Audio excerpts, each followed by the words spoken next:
ये है hero time. Hello super Indians, मेरा नाम है सत्यम और आज बात करते हैं बेन 10 की। अब किसी की याद है, किसी का बचपन, लेकिन हर किसी ने ये सुपर हीरो शो कभी ना कभी तो देखा ही होगा। उस टाइम जब मार्वल डीसी को लेके फैंस आपस में नहीं लड़ते थे, जब कई सारे कैरेक्टर्स को जानते भी नहीं थे, तब ये था हमारा सुपर हीरो शो। पर अब तो रिबूट करके उन्होंने इसे बर्बाद कर दिया है और जितने र्यूमर्स थे न्यू बेन 10 सीरीज के या मूवीज के, वो सब बस र्यूमर्स ही रह गए। पर आज मैं बात करना चाहूंगा कि इतने सारे सुपर हीरो शो होने के बाद भी बेन 10 एक जीनियस शो है जो सुपर हीरो शोज और मूवीज की बात करते टाइम इग्नोर कर दिया जाता है। अब मैं यहाँ पे आपको 3 पॉइंट दूंगा कि क्यों ये शो किसी जेम से कम नहीं था। Number 1, sense of continuity. अब एमसीयू के सक्सेसफुल होने का क्या रीजन है? क्योंकि देखो, एमसीयू में कई मूवीज अच्छी हैं तो कई बुरी भी हैं, तो इसके सक्सेसफुल होने का एक्चुअल रीजन है इसकी सेंस ऑफ कंटिन्यूटी। वरना आप खुद सोचो कि अगर captain Marvel movie end game से पहले ना आने वाली होती तो क्या वो $1 बिलियन क्रॉस कर पाती? कसम से मैंने एक बार थिएटर में देखी है बस, और यही कंटिन्यूटी बेन 10 में भी थी। इससे मेरा मतलब है कि जो चीजें और डायलॉग स्टार्टिंग के एपिसोड में यूज किए गए थे वो फ्यूचर में अफेक्ट करेंगे,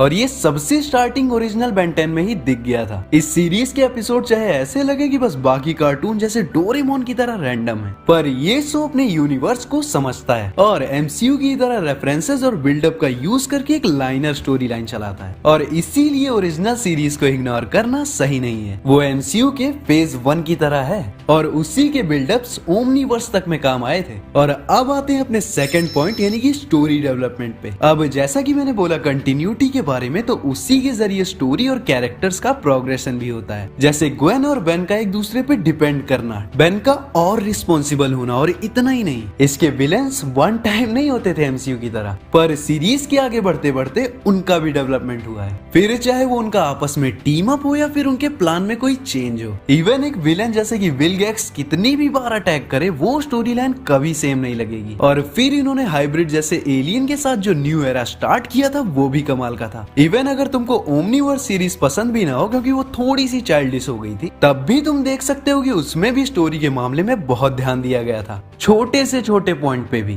तो अब हमारा तीसरा और फाइनल पॉइंट है साइंस फिक्शन। अब ये पहला सुपर हीरो शो नहीं था जिसने मल्टीवर्स और टाइम ट्रेवल जैसी चीजों पे स्टोरी लिखी हो, लेकिन सबसे अच्छी तरह फोकस इसी ने किया था। Dimensions, void, time travel, paradox, multiverse, Omniverse तक, इन सब पॉइंट्स पे स्टोरी आई थी। और इन्होंने जिस तरह से रियल वर्ल्ड थ्योरीज और फिक्शनल राइटिंग को मिक्स करके एग्जीक्यूट किया था अपनी स्टोरी लाइन में, वो चीज कसम से बवाल थी।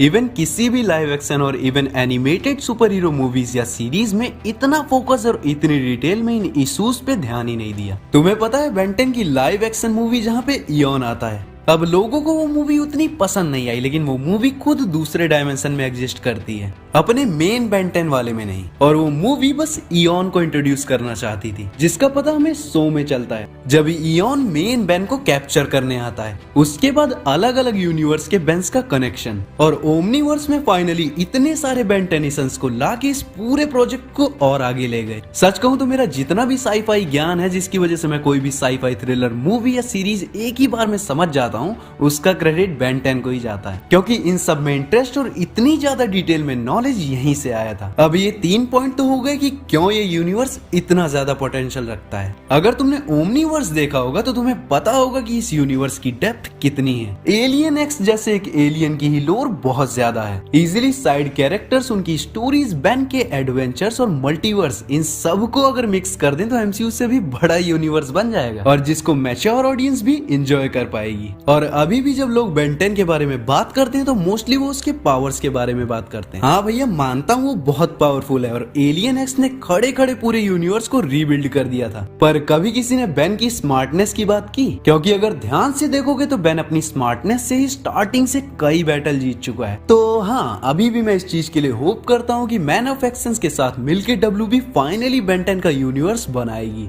जो किसी ऐसे हाथों में होगा जो डीसीयू की तरह नहीं बल्कि एमसीयू की तरह इसे डेवलप करेंगे, क्योंकि ये शो प्योर जीनियस था और इसे ऐसे ही बच्चों के लिए रिबूट करके छोड़ना बिल्कुल सही नहीं है। तो गाइस, ये था आज का वीडियो जहां हमने बताया कि क्यों बेन 10 शो एक जेम था। तो अगर इसी के साथ आपको ये जानना है कि स्पाइडरमैन ने डॉक्टर स्ट्रेंज का बॉक्स कैसे मूव कर लिया एस्ट्रल फॉर्म में, तो राइट वाली वीडियो पे क्लिक करो। और अगर आपको जानना है कि मक्कारी और फ्लैश में से किसकी रनिंग ज्यादा अच्छी है लाइव एक्शन में, तो इसके लिए लेफ्ट वाली वीडियो पे क्लिक करो। तो मुलाकात होगी नेक्स्ट वीडियो में, तब तक के लिए bye, may the force be with you.